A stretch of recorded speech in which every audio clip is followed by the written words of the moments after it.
Hello everyone, I'm Kalen North, and today we're going to be starting a campaign of a game called Terra Invicta. We're going to be playing a Protectorate campaign. I'll go into what that is in a moment here. But let's get it started, and we'll let this game load and start its opening cutscene. So Terra Invicta is a strategy game built around the idea that aliens have arrived in the solar system in the year 2022. Humanity splinters into 7 different factions, as with different philosophies on how we should approach the aliens and their presence in our solar system. And the 2 factions I'm going to talk a little bit about are the Resistance and the Protectorate. The Resistance are sort of the default faction of the game. If you start the game up and want to play the tutorial, the game's going to have you play as the Resistance. The Resistance wants to resist the aliens, whatever that means. And that changes a little bit over the course of the game as you unlock technologies and progress the story. However, we're going to be playing as the Protectorate, who want to appease the aliens to protect the Earth. The Protectorate are sort of one of the sellout factions. They're pro-alien. They want to help the aliens accomplish some of their goals, but in doing so, come up with some kind of agreement that allows Earth to stay protected. The general goal of this game is going to be control parts of Earth and unlock technologies which will help us figure out exactly what that goal looks like. And meanwhile, try not to let any of the other factions win. Most importantly, the Servants faction, which is the very pro-alien faction that wants to submit to them completely. If being a pro-alien faction that isn't the Servants, if we accidentally give the aliens too much leeway, we could accidentally let them win. We are playing on normal difficulty. Goal here is more to showcase a Protectorate run rather than try and do a big challenge. And other than that, here we go. We remember the day the stars answered, the day we learned we were not alone. As a familiar sun rose on an unfamiliar universe, some of us saw wondrous possibility and others existential danger. The astronomers had insisted that the bright streak in the sky was no natural phenomenon. Most of us didn't really believe them until it burned through our atmosphere and crashed in a remote region, leaving only wreckage and uncertainty.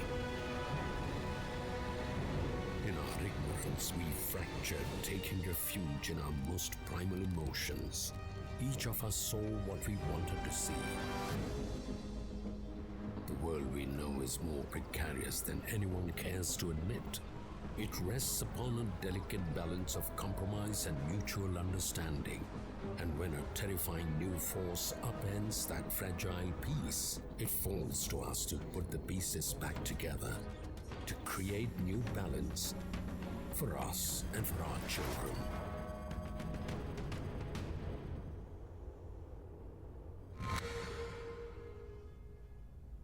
So that's the opening cutscene. The person talking there is Kiran Banerjee, who is going to be our aide in this game.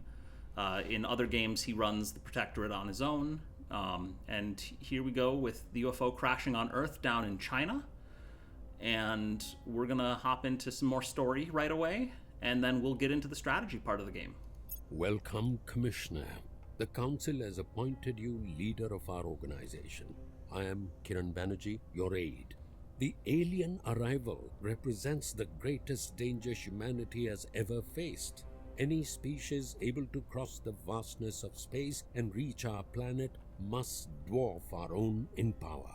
We are a group of volunteers from all backgrounds who understand that we cannot gamble with the lives of our entire species. We must work with the aliens and secure the best possible arrangement with them. All right, so this is Kiran Banerjee. He's going to be giving us updates throughout the game, and we're going to be doing our best to, as he said, secure the best possible arrangement with the aliens. Or, as you might say, if you're playing as the Resistance or one of the other factions, sell out humanity to the aliens. So we're not gonna be too much into whether this is the right approach to alien invasions or not. We're just gonna go ahead and enjoy the strategy of the game. So we start out the game on September 30th, 2022, and we have 2 counselors who are gonna give us advice up here throughout the game.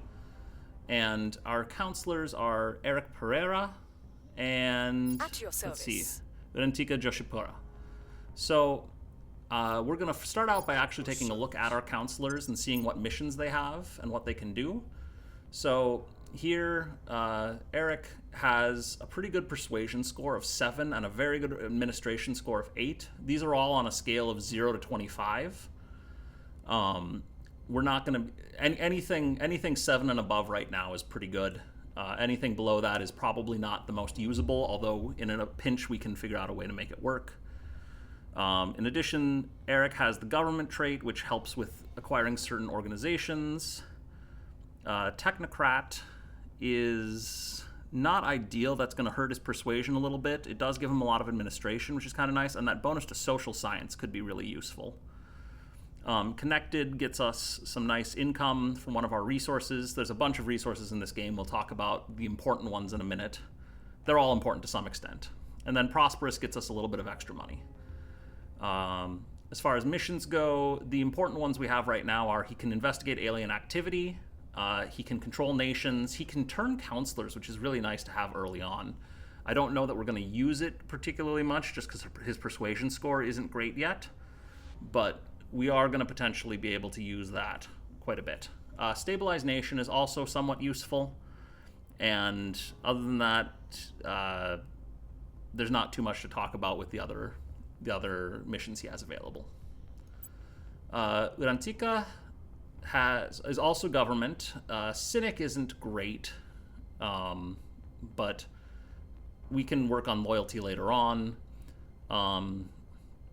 Indulgent is not great either, although she is also wealthy, and so Indulgent isn't going to hurt as much because she has other traits that earn her more income. Oligarch is going to give her some extra persuasion in certain countries. Streetwise is kind of meaningless. Her homeland is India, so if we do end up doing a lot in India, it could be useful, but it's probably not too much. Media Darling is actually really kind of nice. That +3 to persuasion in nations where democracy scores at least 6 is really cool, as well as that monthly income of 7 influence. And then Striver is amazing. This means that she gets to level up with 30% less XP than other counselors. Her persuasion score is 7, which is good. Her administration score is 6, which is pretty good. And investigation is 6, which is nice because she is going to be our only user of Crackdown for the time being. We'll see if we can boost that up a little bit more later on. As far as missions go, having coup d'etat is really nice. We are probably going to want to do some coups early on in the game, and so we might try to invest in her command stat at some point or get her organizations that boost her command ability. As well as she has Control Nation and Public Campaign, which are both very important. And then, as I mentioned, Crackdown and Purge are pretty important as well. So she's got a lot of different directions she could go. She's going to be probably a pretty useful counselor. Now, we do have, in this game, an incentive to try and really hyper-specialize everyone. So I'm inclined to start by having Eric turn into sort of a persuasion specialist, and Urantika to be a persuasion secondary, but specialize in probably investigation, or if we can get the orgs for it, potentially espionage or command. She might be a bit of a generalist early on just because we don't have anyone else with Crackdown and Purge right away. That'll change potentially in the near future when we recruit more counselors. But for now, she's going to be pretty useful in a few different ways, and we'll see what we can do about making her more useful and more specialized as the game goes on. Things to note, we've got a bunch of resources along the top of the screen up here. Financial resources are not too important. We want to have a fair bank of money, but there's a lot of ways to earn it, and we're going to talk about those later on. Influence is very important. We use it a lot with trying to take control of nations, with trying to turn counselors to our cause. There's a bunch of missions that are very important that use the persuasion skill, especially, that influence is useful for. It's also useful for crackdowns and purges, which we'll talk about again in a little bit. Ops, we have no ops income at the start of the game. That's pretty typical. Ops is useful for a lot of things, but we'll try and get some drip income for that because we aren't going to need a ton of it until much later in the game.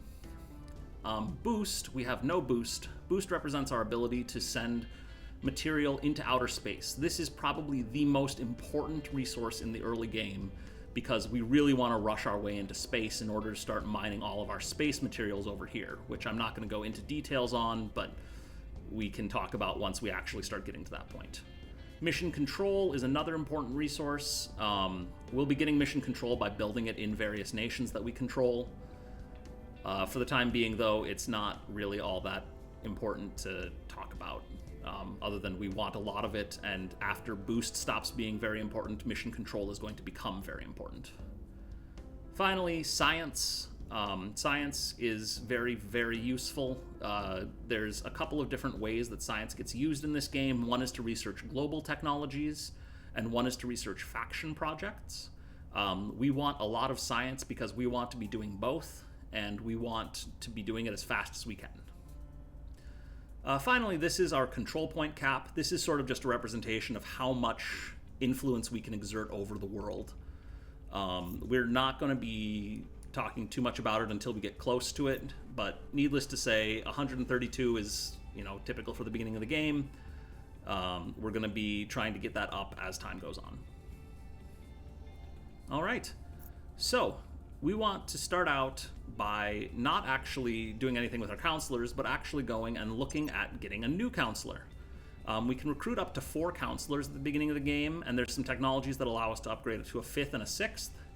And we can also turn enemy counselors to our cause at a certain point, once we have actually identified an enemy counselor and are able to use the turn counselor mission that Eric has. So for now, we're going to recruit. We're going to take a look at who's available. We can afford... Wow, we can't afford most of these guys because they're all 60. Usually it's a mix of 60 and 30. There's one person who's 30, and so I'm going to take a look at them first off to see whether they're worth going for.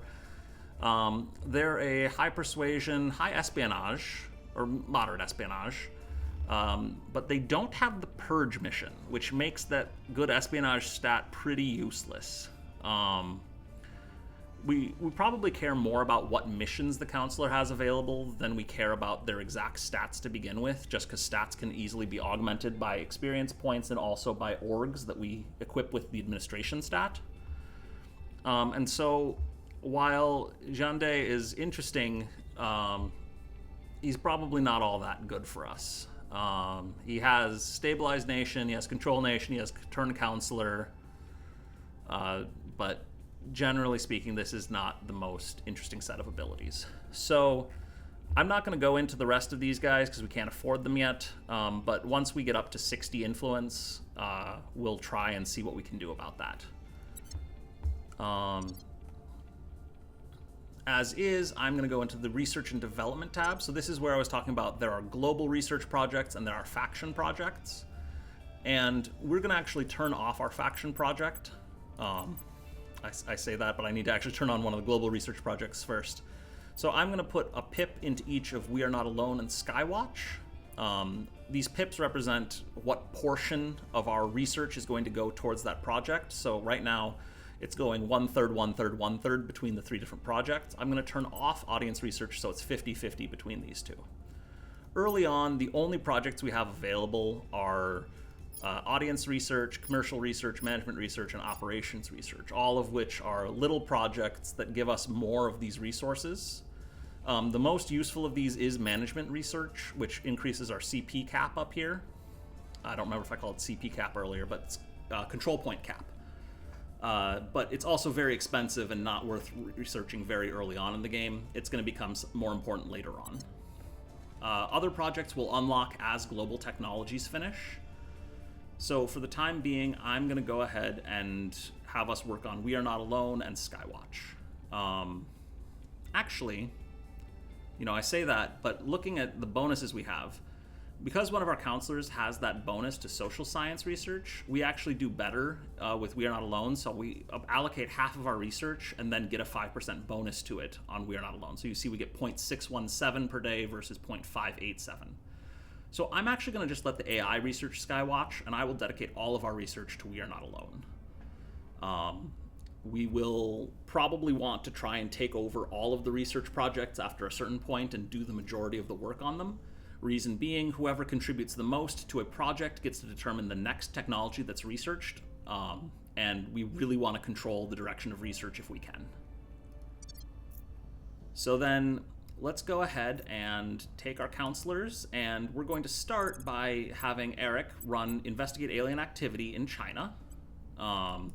So that's over here, in, where this UFO crash landed. And that's going to cost us 5 ops. Now, again, ops is something we have no income for yet, but that should hopefully change as we recruit more counselors or get some organizations in place. But we're going to go ahead and just have him start with that. Meanwhile, Garantica is going to... let's see, we have a few options.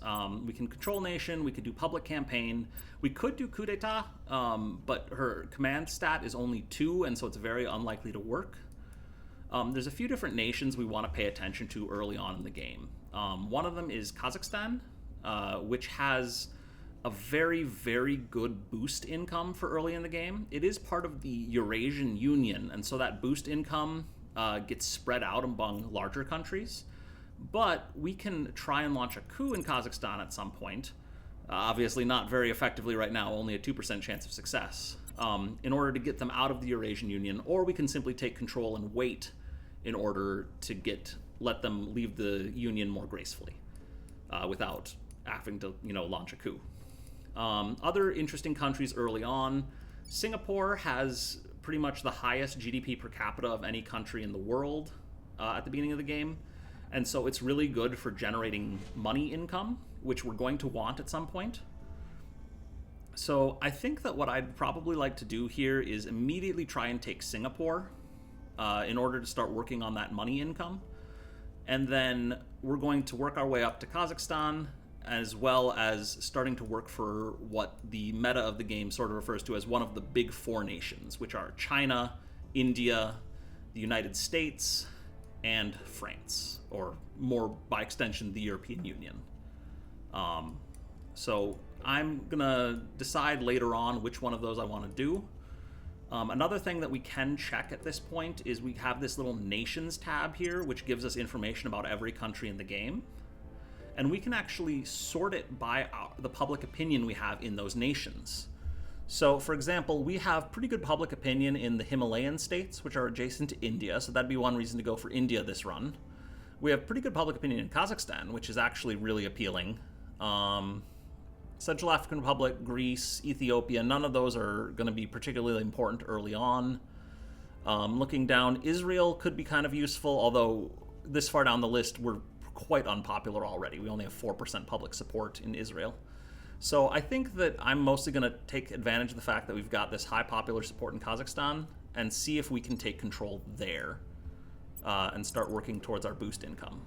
So we have 64% chance of success just naturally with Garantica to take the country, or we can go to Singapore where we have a 60% chance of success. We can increase these odds by spending influence. If we do spend influence, then we're going to be able to have much better chance of taking control. So every influence spent is going to give a certain increase to the counselor score over here. And when you compare the counselor score and the target score, that's what determines the success rate. I don't think we're likely to lose our public support in Kazakhstan right away. And so I think I am going to stick with going for Singapore first.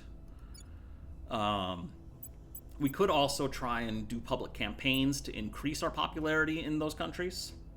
But given that we already have enough to get a pretty good chance, above a 50% shot before we spend influence, I'm not going to spend the time right away to do public campaigns. Public campaigns just increase your public support, and the higher your public support, the easier it is to take control in a nation. So I'm going to go ahead and try to control Singapore. I'm going to pump in 2 influence points. The cost of every extra counselor point doubles. So it goes 0, 1, 2, 4, 8, 16, and so on. We don't have a ton of influence to work with right away, so I'm only going to spend 2. We could go up to 4 for another 5% chance of success, but 76% is good enough. If we don't make it right away, we'll have time to get it later on. So I'm going to have her do that. This place in no time. And Eric is investigating the alien site, and so we will confirm assignments and start the game's timer. Let's see. The game I typically run at the maximum speed at all times, just because, well, until much later in the game when we're dealing with space combat. But usually when we're just on Earth, we want to run it at top speed. It'll pause whenever anything really important happens, and we can pause at any time something somewhat important happens that we want to take a look at. So here goes the timer. We're working our way through early October of 2022. And here we have an event. So this one is a unification event. All nations gain 1 cohesion when we try to set aside our differences and go forward together. But as you can see, this unlocks another event called Wave of Fear, which is probably not so good. So we'll do that. All right, so now we can set up our management team.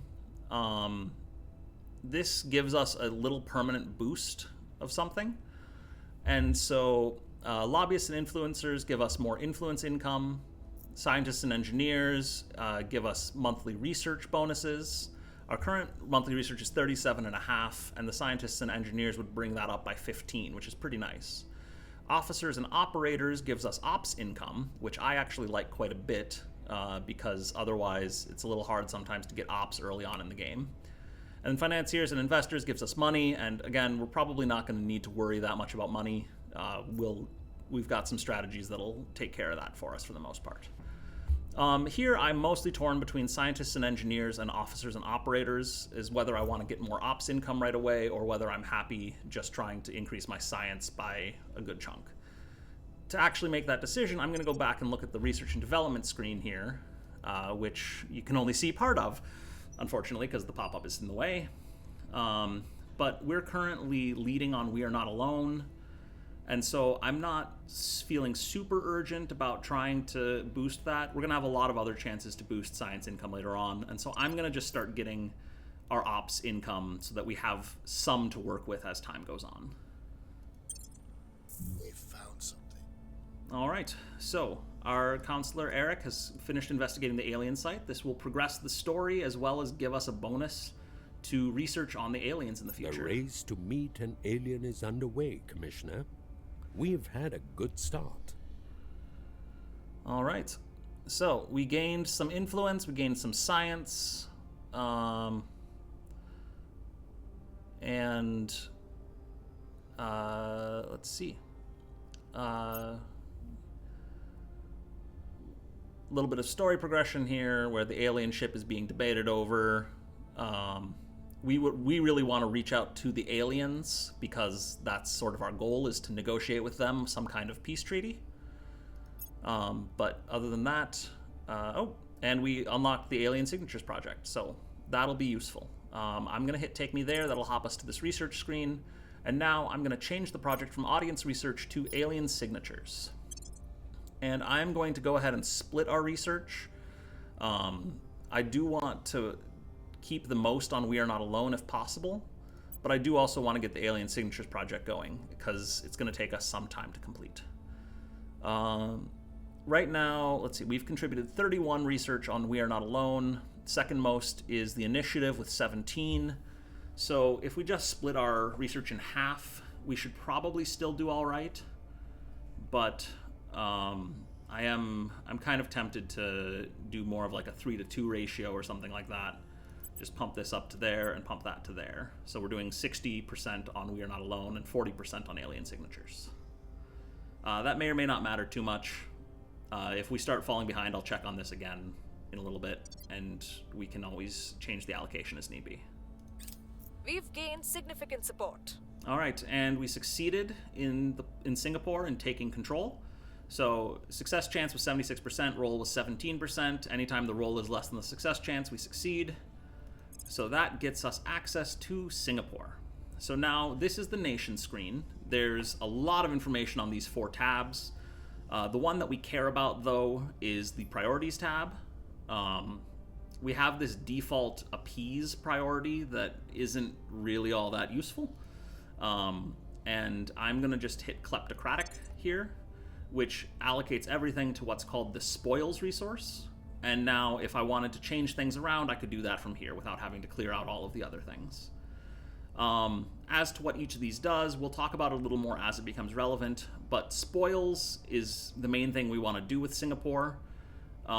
Singapore is very rich early on, but very small in population, so it's hard to build things up because the populations, a lot of things that build up, say, the economy and things like that, are work on per capita GDP rather than on the existing GDP. So with a very small population of only 6 million people, things like building up the economy, building up other things in the nation aren't going to go as well. So we're actually going to do some more extractive economic behavior in Singapore with the spoils priority, which is going to be negative for the country, but really good for getting a lot of cash to our faction right away. Unfortunately, Singapore, I think, often gets kind of sacrificed in this game because it does have a very high GDP and a very small population. So we'll see where we go from there.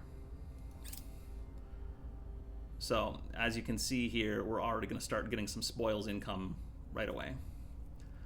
We get another event right away. The UN Security Council meets, and we have 3 options. We can stay hidden, in which case nothing happens. We can do a little bit to try and get people on our side, or we can do a ton. We can deliver our manifesto to the world. And I honestly always like to deliver our manifesto to the world, just because getting a ton of information exposed doesn't seem to me like it's going to be a major problem this early on. And the bonus of 50 influence points is a lot when we only have 75 right now. We do get 25 if we do this one, but the other nice thing about this is we get a public opinion boost that'll be helpful for getting control in other countries.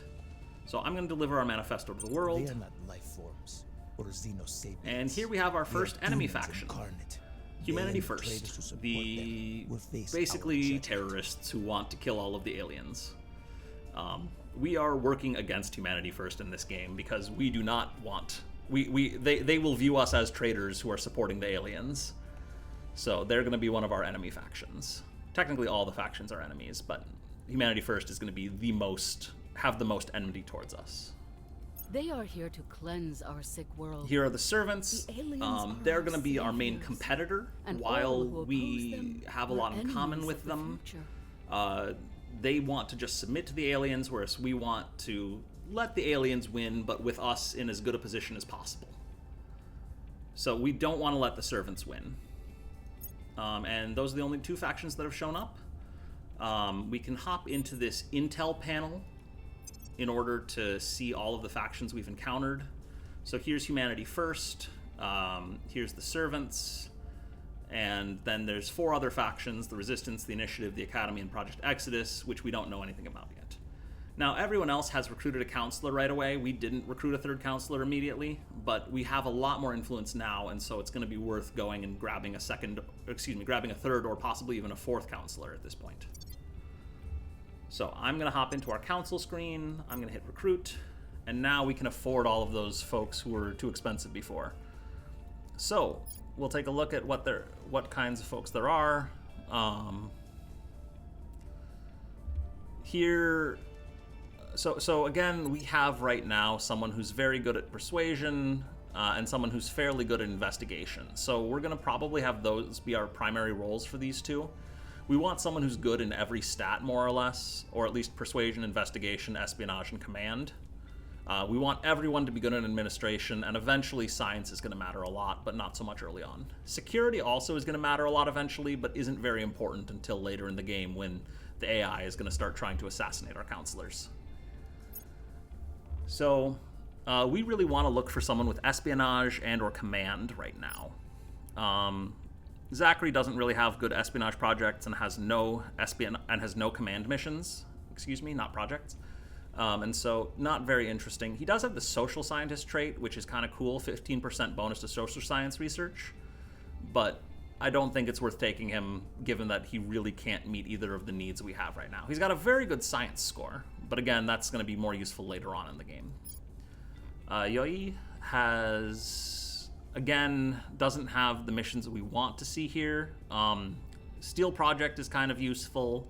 The sabotage missions I've never really found much use for, and increase unrest can be useful, but we really want to see either coup d'etat or we want to see purge. She would make a pretty good investigation counselor if we had someone else who could do espionage work or command work, but we already have someone who's pretty good at investigation, and so having her do that is less appealing. Something she does have that Antika doesn't have is the investigate counselor mission, which is really useful. And so that's something that we want to look for later on. We can potentially get it from an organization, which I probably should have looked at the organizations more before playing the first turn, but that's fine. We'll get back to those in a moment. Janu has the administration's mission Hostile Takeover, which is actually really interesting. Hostile Takeover lets us steal orgs from other factions, but other than that, he's not very appealing. He doesn't really have very many good scores. Persuasion is okay, science is okay, but again, science isn't that useful this early on. So we'll go and take a look at Sean instead. Sean is, it looks like, very much into the persuasion. He's got Control Nation, Turn Counselor, and Inspire, which are all really cool, but again, kind of redundant with what we have, and he's not very good at espionage or command. Haresh, let's see here, does have some interest, does have a decent command score. He's got a lot of 5s, which the thing that's most interesting about him, one thing we can check is this column over here shows how many counselors we already have with each of these missions, and he has the Inspire mission, which is really useful for boosting the loyalty of our counselors. But the other ones he has that no one else on our team has aren't very useful, so I'm not very interested in him either. William has a fairly good investigation score again. That administration of just 1 hurts a bit. But he does have Crackdown, Investigate Counselor, and Detain Counselor, all of which are useful. But he's going to be pretty useless a lot of the time, just because while he does have Purge, his espionage score isn't great, and his lack of other missions in the Persuasion family especially makes him a lot less appealing early on, as well as in the Command family. Madeline, oh boy. Well, this is probably the one I want to recruit, is our Swedish Kingpin. Let's see. So she has the Criminal trait, Eminent, which gets her more influence income for us, Aware, which helps avoid other counselors, Corrupt, which gives her an espionage bonus at the cost of stealing money from us and has a low loyalty score, Affluent, which gets some more money for us, and then Paranoid, which is not good. Cannot perform missions in nations with unrest of 6 or higher. So that's not great. I believe we can get rid of... I don't remember if we can cure the Paranoid trait or not with experience points, but given that she would be here in part to increase unrest and launch coup d'etats, we want her to be able to do missions in nations that have very high unrest values. So that makes her a lot less appealing, actually, as a command counselor. But she is still interesting as a purge or as an espionage counselor. She has Purge, and she has the Assassinate mission, which is really cool early on. We're probably not going to use it, but we are going to need it at some point in the game. She also has a good starting score of 7 in espionage and a good administration of 6. So we're probably going to take her and turn her into our espionage specialist, and we're just going to have to deal with that Paranoid trait. Let's look at the last 2 here and see if we can find someone who can do command. Jande, I think we looked at earlier, and he cannot do command. So he's not very appealing here. He has all of his missions are ones we've already got. His scores are okay, 6 persuasion, 6 espionage, and 6 administration. but with a lack of good espionage missions, he's not going to be too useful. Anjor or Anyor, I'm not sure. Anjor probably. Has the Inspire mission, which is potentially useful, has a good command score, does not have the coup d'etat mission, unfortunately, or stabilize unrest or increase unrest. So he could be pretty useful early on and turn into a good command specialist later for us. What else does he have? He's government, which is useful for getting orgs. Counselor gives him a nice persuasion bonus, which is good because his persuasion score isn't very good. Prosperous gets us some money. Corrupt loses us some money but gets us influence and hurts his loyalty. And then Chemist is going to give us some science bonuses, which is nice. And Quick Learner is actually really nice in that it'll make it cheaper to upgrade his stats and things later on. So I think here we have 125 in influence, and I want to spend 60 of it, I think, on Anjor to be our new command specialist, and we'll try and get him that command mission later on. And then we'll spend another 60 on getting Madeline, who is going to be our espionage specialist early on, as well as a bit of a command secondary, because she does have the coup d'etat and increase unrest missions. And we're going to deal with the fact that both of them are corrupt, and one of them is paranoid. So that's the thing. All right, so we'll recruit Madeline, and we'll recruit Anjor.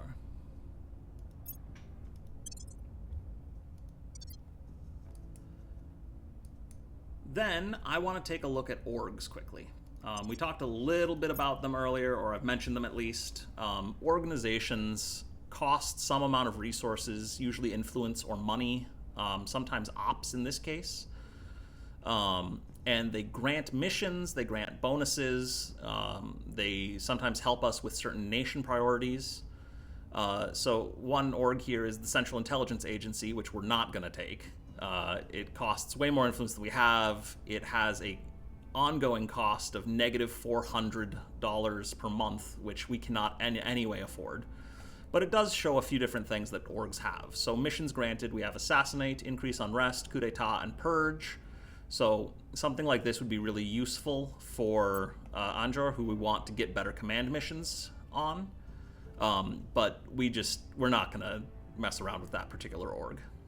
Joint Task Force gives us Assault Alien Asset, Protect Target, and Extract Counselor, as well as a boost of 1 to Command and 1 to Security. Directorate General for Internal Security. In the Paris region, we can't actually take control of it because we have to be in France in order to take it. It gives +3 investigation and +1 op per month at the cost of $10 per month. So that's kind of cool. We might try to save up for something like that later on. Gandiva Technologies is cool. It has a bonus research project. So what that'll do is that'll unlock in our tech screen this second engineering project. And we get a bonus for doing multiple things at a time. So spreading out our research could be very useful at some point in the near future. And so that's a potentially very useful org. I don't know that we're going to try and take it right now because we only have the one project we want to work on. But it could be a good thing to take as sort of a hedge against later things if we can afford enough stuff. Tarask Instruments gives a bonus to a few different stats, gives a little bit of monthly income, and boosts information science research, which is all kind of nice, but we can't afford it yet. Isis Minerals boosts economy and spoils, so that 2% spoils is going to mean every time we try to run spoils in Singapore, we're going to get 2% more effect. As well as that economy boost could be really useful, and then it's got a monthly income of $11, which will be nice for getting our income a little bit higher. Troleus Research Group gives us some science and gives us a bonus to life science in particular. And then the Vela Cartel gives us some extra operations income at no cost other than the initial purchase price. So I'm inclined to take Isis Minerals early on here because we can get that nice little bonus of spoils as well as that regular income, so it'll pay for itself in about 5 months. Troleus Research Group is also really interesting just because science is going to be so important early on in the game. We don't really have a major use for that life science research or that increase to the science stat that it gives yet, but we could still equip it just for the plus 10 science income per month, because we're still sitting at only 54.7, so that's almost a 20% increase in science for us. We do have enough cash to acquire both of these, and we should be able to do pretty well on cash going forward, just because we have taken a point in Singapore and we're likely to take the second, and that's going to let us run spoils for a lot of income. So then the question is, I want to buy these two, but who do I want to assign them to? So I probably want to put these two on someone for whom they don't need a lot of other things right away. Main reason being, for example, with Antika, we'd really like to get her investigate counselor at some point, and other things that boost her investigation score. And so we'd rather not fill up her administration with stuff that doesn't boost her useful stats. That's going to be most important for Anjor, probably, because he only has 3 administration, and we really want to get something that helps with his command missions and potentially with his espionage missions. Actually, I'm sorry, I'm mixing it up. He doesn't have a particularly great espionage score. So his command missions in particular is what we want to look for with him. So we do not want to put it on him. Eric's going to be a fine candidate for now to put both of these on. He has 8 administration, so he can take up to 8 of these stars. And so we'll just stick both of these on him for now and see what we can do as time goes on. So I'm going to purchase this org, equip it to Eric, and purchase this org and also equip it to Eric. All right. And then we need to actually set our missions. Let's see here. We already researched or looked into the alien crash, so I'm going to have Eric come in and... Oh, we've got a little greeting from our new counselors. And have him come in and control... Yeah, we cannot control China very easily. So Eric has relatively bad odds, actually, in Singapore. I'm not sure exactly why that is. Kazakhstan is a little bit better. We'll probably have him try to take Kazakhstan, and then we will... Establishing control. We're very low on influence, so I don't want to spend much if I can help it. Irantika, we're going to have go and try to control Singapore, get the other control point, as the different control points are marked as circles when they're unclaimed and with our faction icon when they're claimed. So we're going to try and get the second one and take control of the executive in Singapore. I really, really want to succeed at that, so I am actually going to spend 2 influence on it to give us another about 10% chance of succeeding. And then we're going to go ahead and let that happen. Ready to go.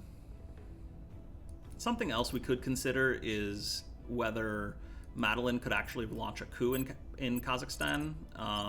Nope, she does not have enough probability of success. We would have to run some increase on rest there first in order to do that.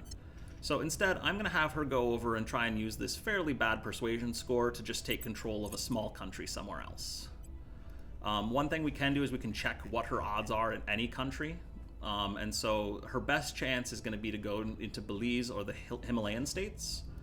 I think Himalayan states we had pretty good popular support, and so I'm inclined to just hop there for now. Belize, on the other hand, we could do, but if we do that, it's going to be the full executive, actually, if we take over Belize. So we could do another strategy that I'm going to get into later on, which is taking control of countries, setting their priorities, and then abandoning them to free up CP cap. But for now, Belize is probably fine to take. I think between it and the Himalayan states, I don't know that there's any big difference. The Himalayan states... How much? So Belize has 17 science income per month, and the Himalayan states have 18, but we only get half of it at the Himalayan states because they have 2 control points, and so it gets split between the control points. So I'm gonna go ahead and have her take Belize, or try to take Belize. We could throw an influence at it to try and give her another 6% chance of success. We are getting 2.1 per day now, and so that's probably worth it. We'll bring this nation to our side. But we'll see. Acknowledged. Anjar is going to be running a lot of either Control Nation, Public Campaign, or Inspire early on. Inspire is actually not going to happen too much early on because it has this mission difficulty of 8, and he only has 3 Persuasion. So until we can get his Persuasion score up a little bit, it's going to be pretty expensive in terms of influence to actually have decent odds with the Inspire mission. We also don't need it that urgently early on. Other factions are unlikely to be trying to turn our counselors right away, especially on normal difficulty. So instead, we're going to have him probably doing public campaigns or trying to control nations himself. So he could help with Belize. He actually gets a bonus of some sort that helps in the Central African Republic, apparently. Or maybe... I'm not sure why. But Central African Republic, over here, has some science. It's not amazing. Because our other counselor's paranoid and we have guerrilla war here, and so she's unable to go because the stability of the country is too low, or is too high. The unrest score is too high, excuse me. So, meanwhile, we'll have Anjor come in here. We'll have him just take this over that 82% chance, and we will set the priorities we want and probably abandon it once we need more room in our CP cap. We'll confirm assignments. I'm going to run the next mission phase. And get the lovely lines from the space stations that exist already on Earth. Our presence is growing. All right, so we got our second point in Singapore, which is really good. We'll hit close on that. We also have some pop-ups over here. Great Lakes states had a brush war. Russian airstrikes halted Ukrainian offensives. This game does take place more or less in the modern day, so Russia is currently at war with Ukraine. And otherwise, let's see. Singapore we got control of. So I'm going to actually copy. You can just click on this to copy the settings you have from elsewhere. And I'm going to have Singapore running full spoils just to get us as much money as we can early on. We're going to be... The way this works is the spoils priority gets run 8.3 times a month. Because it only takes 1 full investment point, which is what this number is, in order to run. And every time it gets run, we're going to get $138, which is a lot. So we're going to be getting that 8 times a month. Is going to be about 1,000 a month, which dwarfs our income, our other income. So let's go ahead and continue. We have got our people in place. All right, we took control of the Central African Republic, so I'm going to hit take me there. I don't want to just run spoils here. They don't have a great economy, and so that's a lot less appealing to run spoils. I am going to switch it. I am going to switch it to kleptocratic just to clear out everything. But we're going to actually leave this country running probably a mix of the economy priority, the welfare priority, and the funding priority. We could also have them work on their spaceflight program instead, which will help generate mission control for later in the game. But I'm not sure whether or not we want to go into Africa, and so I don't really want to invest a bunch in spaceflight in this country right now when we may or may not actually take control of it for a while. So instead, I'm going to go ahead and put a pip into economy, a pip into welfare, and a pip into funding, turning off the pip in spoils. So this is going to dedicate 1/3 of their economy, of the investment points we have, which is very little in this. In Singapore, we had over 8. Here, we only have a little less than 1 per month. So they're not going to be going very fast in any of these. But hopefully by investing in economy and welfare, they will have their unrest decrease over time. They will have their inequality decrease over time, and they'll have their GDP per capita increase over time. So that's going to lead to more influence points that we can spend. And then funding, we're just going to stick a pip in there. The reason for that is that's going to help us increase monetary income from the country long term. It doesn't hurt us too much to give other factions money, and it's really good for us if we do end up controlling this country long term or controlling large swaths of Africa long term. We were unable to establish control. We failed in Belize. So we actually got a critical failure. So 80% chance of success, 98% was our roll. So we actually lost some public Wrapping opinion up there.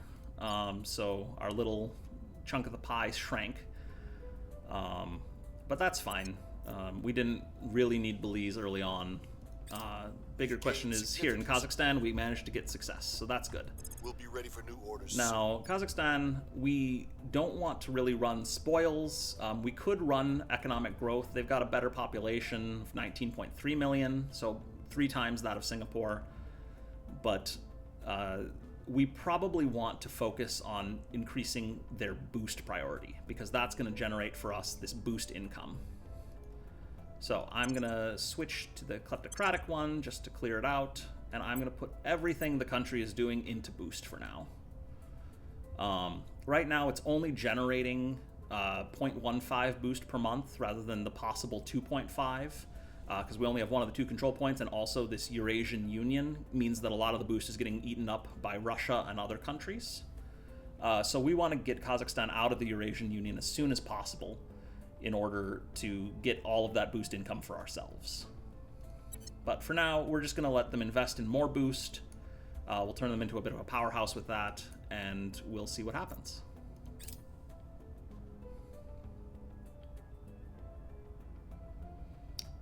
All right, so we have another turn pass, and now we're at sort of an uneventful moment. There isn't another event popping up. We do get some new orgs to look at. Arantika is telling us that there's a control point vulnerable to purge. So we've been using Control Nation to take control of countries. If there are countries that other factions have already taken control in, we need to use the crackdown and or purge mechanics in order to clear them out. So we'll take a look at those a little bit more later. For now, I'm just going to take a quick look at the orgs. Equinox Associates is cool, but it costs 2.4k, so we're not going to be able to afford that for a while, and it'll probably roll out of our marketplace before we get a chance to buy it. The Karina organization,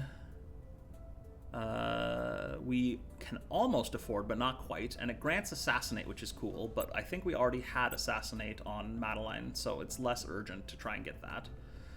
The monthly income of 1 op is kind of nice, but not necessary. Vela Cartel gives some useful stuff. We can't really afford it yet. Directorate General, I think we already looked at. And then Lyra Systems gives us a boost to the military priority in countries, as well as a boost to information science research, as well as that plus 11 to our research score. Cambria Instruments gives us information science and plus 16 to our research score. So those are both pretty appealing. We, again, early game here, we only have 93.9 monthly research income. And so increasing that by another 27 is pretty significant. So I'm going to go ahead and buy both of those, and I'm going to stick them on Eric again. Eric's sort of just going to turn into our kind of hold default things until later on in the game guy. So we'll purchase Cambria Instruments. We'll purchase Lyra Systems. The 2% military isn't really going to help us much. The 5% information science research could help us later on, but we're really buying this just for the plus 11 science per month right now. This is an org that we're probably going to get rid of earlier on rather than later, because we don't really need that flat boost once we actually start getting good nation income for science. But for the time being, it's going to be very helpful. It gets us up to 4 per day. Taking a look at tech, we are utterly dominating in the We Are Not Alone tech, so I'm actually going to go ahead and turn that down a little bit and turn up the alien signatures. I'll keep an eye on this for the next mission phase to see whether that's going to get us in trouble or not, but I do want to finish alien signatures as quickly as possible. With that, however, I think this is a good place to wrap up for now. We've played a couple of turns. We've gone over a ton of mechanics. So if you enjoyed this, let me know in the comments below, and we'll try and do another playthrough in the near future. Thanks for watching.